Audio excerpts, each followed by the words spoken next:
अस्सलाम वालेकुम स्टूडेंट्स। आज हम ऑक्सीडाइजिंग एंड रिड्यूसिंग एजेंट्स के मुतल्लिक पढ़ेंगे। तो सबसे पहले हम देखते हैं कि ऑक्सीडाइजिंग एजेंट्स क्या होते हैं। तो ऑक्सीडाइजिंग एजेंट्स की डेफिनेशन हम इस तरह से करते हैं। An oxidising agent is a species that oxidise a substance by taking electron. यानी हम ऑक्सीडाइजिंग एजेंट ऐसी चीज़ को कहते हैं जो किसी दूसरे सब्सटेंस को ऑक्सीडाइज कर देता है, किसी दूसरे सब्सटेंस की ऑक्सीडेशन कर देता है। कैसे? उससे इलेक्ट्रॉन लेके। तो वो चीज़ रिएक्शन के दौरान वो सब्सटेंस जो दूसरे की ऑक्सीडेशन करता है उसको हम ऑक्सीडाइजिंग एजेंट कहते हैं। और वो ऑक्सीडेशन कैसे करता है? दूसरे से इलेक्ट्रॉन एक्सेप्ट करके। इसकी हम दूसरे तरह से भी डेफिनेशन करते हैं। Substance which is reduced itself is also called oxidising agent. जो ऑक्सीडाइजिंग एजेंट होता है ये अगले की तो ऑक्सीडेशन करता है लेकिन खुद इसकी रिडक्शन हो जाती है। तो रिएक्शन में वो सब्सटेंस जिसकी खुद रिडक्शन हो वो असल में क्या होता है? Oxidising agent. तो इसको हम एक एग्जांपल से समझते हैं। हम एक रिएक्शन लिखते हैं कि जिंक ये HCl के साथ रिएक्ट करता है और जिंक क्लोराइड और हाइड्रोजन गैस बनती है। अब हम जानना चाहते हैं कि इस रिएक्शन में ऑक्सीडाइजिंग एजेंट कौन सा है। तो ऊपर वाली दोनों डेफिनेशंस को जहन में रखते हुए हम इस रिएक्शन में से ऑक्सीडाइजिंग एजेंट ढूंढने की कोशिश करते हैं। तो यहाँ पे हम देख सकते हैं हाइड्रोजन जो है इसके पास इसकी वैलेंसी +1 है। तो यहाँ पे जो हाइड्रोजन है उसके पास एक इलेक्ट्रॉन कम है। और यहाँ पे अगर हम देखें तो हाइड्रोजन के पास इलेक्ट्रॉन मुकम्मल हैं, ना कम है ना ज़्यादा। ये फ्री स्टेट में चला गया।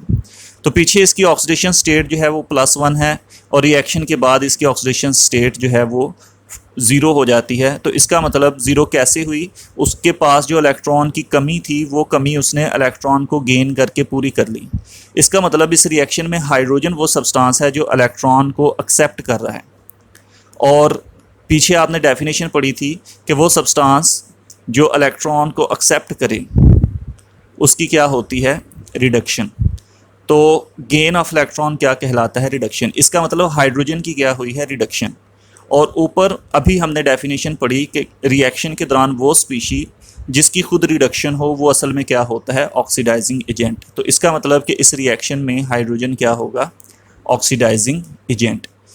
तो इसको हम ऑक्सीडाइजिंग एजेंट क्यों कह रहे हैं? क्योंकि हाइड्रोजन ने जिंक को ऑक्सीडाइज किया है। और जिंक को ऑक्सीडाइज कैसे किया है? जिंक से इलेक्ट्रॉन इसने एक इलेक्ट्रॉन एक्सेप्ट किया है। तो ये दो तरीके होते हैं किसी भी रिएक्शन में ऑक्सीडाइजिंग एजेंट को ढूंढने के, कि पहले हम रिएक्शन में उस सब्सटेंस को ढूंढें जिसकी रिडक्शन हो रही है। तो जिसकी रिडक्शन हो रही होगी वो खुद जो है वो ऑक्सीडाइजिंग एजेंट होगा। नेक्स्ट इसकी एग्जांपल को देखते हैं। कौन कौन ऑक्सीडाइजिंग एजेंट होता है? जितनी भी नॉन मेटल्स हैं वो सारी की सारी ऑक्सीडाइजिंग एजेंट्स होंगी। क्यों? क्योंकि हमें पता है कि ऑक्सीडाइजिंग एजेंट जो है ये इलेक्ट्रॉन को एक्सेप्ट करता है। और इलेक्ट्रॉन को एक्सेप्ट करने की एबिलिटी किस में होती है? ये सिर्फ नॉन मेटल्स के अंदर होती है। तो इसलिए जितनी भी नॉन मेटल्स हैं वो सारी की सारी जो हैं ऑक्सीडाइजिंग एजेंट्स होंगी। आगे हम रिड्यूसिंग एजेंट को देखते हैं। Reducing agent is a species that reduce A substance bye donating electron. अब रिड्यूसिंग एजेंट वो चीज़ होती है, वो सब्सटेंस होता है जो अगले की रिडक्शन करती है। और अगले की रिडक्शन कैसे करेगा? बाय डोनेटिंग इलेक्ट्रॉन, उसको इलेक्ट्रॉन डोनेट करके। ये तो पहली डेफिनेशन हो गई। दूसरी तरह से हम इसकी डेफिनेशन इस तरह से करते हैं कि substance which is itself oxidise is also called reducing agent. ऐसा सब्सटेंस जिसकी खुद ऑक्सीडेशन हो वो क्या कहलाएगा? Reducing agent.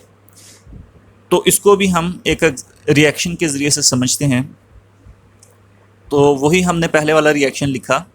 अब इसमें हम देखते हैं कि यहाँ पे जिंक जो है ये फ्री स्टेट में है। और यहाँ पे अगर हम देखें तो जिंक जो है इसके ऊपर +2 चार्ज आ गया है। तो +2 चार्ज कब आता है? जब 2 इलेक्ट्रॉन कम पड़ जाएं। इसका मतलब कि इस रिएक्शन में जिंक ने अपने 2 इलेक्ट्रॉन जो हैं वो डोनेट किए हैं। तो क्योंकि जिंक ने इलेक्ट्रॉन डोनेट किए हैं और ऊपर हमने डेफिनेशन पढ़ी है कि रिएक्शन में जो इलेक्ट्रॉन को डोनेट करता है वो क्या कहलाता है?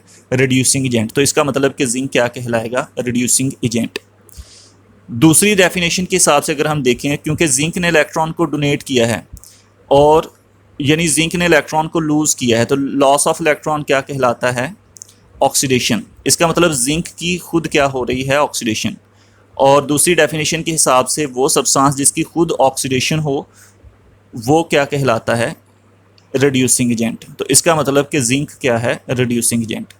तो इस तरह से दोनों डेफिनेशन के हिसाब से हम किसी रिएक्शन में जो ऑक्सीडाइजिंग या रिड्यूसिंग एजेंट को ढूंढ सकते हैं। इसकी एग्जांपल को अगर हम देखें तो जो मेटल्स हैं वो क्या कहलाएंगे? वो रिड्यूसिंग एजेंट्स कहलाएंगे। मेटल्स हैं उनके अंदर एबिलिटी होती है कि वो इलेक्ट्रॉन को डोनेट कर सकते हैं, तो रिड्यूसिंग एजेंट भी वही होते हैं जो इलेक्ट्रॉन को डोनेट करते हैं। तो इसका मतलब कि जो मेटल्स हैं वो रिड्यूसिंग एजेंट्स होंगे। तो ये इंपॉर्टेंट डेफिनेशंस हैं, इनको अच्छी तरह से याद करें। Thank you.